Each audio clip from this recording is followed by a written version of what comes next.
వాళ్ళు విప్లవ ద్రోహులే, ప్రజలు వాళ్ళను తల్లి తరిమేయాలి, మల్లోజుల ఆచరణలకు ప్రజలే శిక్ష విధించాలి.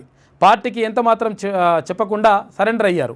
2020 నుంచే మల్లోజులలో మార్పు కనిపించింది. పదే పదే లొంగుబాటు ప్రస్తావన తెచ్చేవారు. వీరి చర్యల వల్ల పార్టీ ఐక్యత దెబ్బతింది. ఆయుధాలు అప్పగించి శత్రువుల ముందు మోకరిల్లడం అత్యంత బాధాకరం. పార్టీ అత్యంత సంక్షోభంలో ఉంది. అయినా మేము బలపడతాం. మల్లోజుల ఆసన్న వంటి వారికి బుద్ధి చెప్పి తీరుతాం. మావోయిస్టు పార్టీ కేంద్ర కమిటీ కీలక ప్రకటన చేసింది. అభయ్ పేరుతో 4 పేజీల లేఖ రాసిందంట. భారత కమ్యూనిస్టు పార్టీ మావోయిస్టు అని చెప్పేసి కేంద్ర కమిటీ ఒక లేఖ విడుదల చేసింది.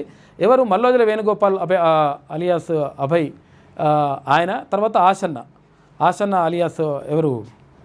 ఆయన తక్కలపల్లి వాసుదేవరావు.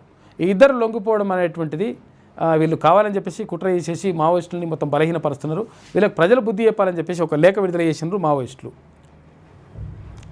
మహారాష్ట్ర, ఛత్తీస్గఢ్ ప్రభుత్వాల ముందు లొంగిపోయిన కేంద్ర కమిటీ సభ్యులు మల్లోజుల వేణుగోపాల్, ఆసన్న అలియాస్ తక్కలపల్లి వాసుదేవరావులు విప్లవ ద్రోహులేనని మావోయిస్టు కేంద్ర కమిటీ ప్రకటించింది. ఈ మేరకు కేంద్ర కమిటీ అభయ్ పేరుతో మీడియాకు ఓ లేఖను విడుదల చేసింది.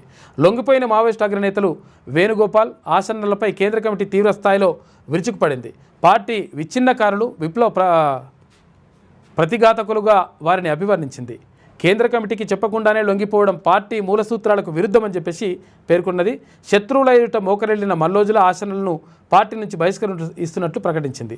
ప్రజలే వారిని తరిమేయాలని చెప్పేసి తక్షణ శిక్ష విధించాలని చెప్పేసి పిలుపునిచ్చిందంట మావోయిస్టులు. మీ వ్యాపారం అభివృద్ధి కావాలని కోరుకుంటున్నారా? అయితే వెంటనే క్యూనస్ని సంప్రదించండి. Schools, colleges, banks, shops, office promotions, land promotions, political promotions, restaurant promotions, hospital promotions, పుట్టినరోజు వేడుకలు, శుభకార్యాలు, వ్యాపారాలు ఏవైనా, సందర్భం ఏదైనా ఇప్పుడే క్యూనస్ ద్వారా తెలియజేయండి. మీ వ్యాపారాన్ని అభివృద్ధి చేసుకోండి.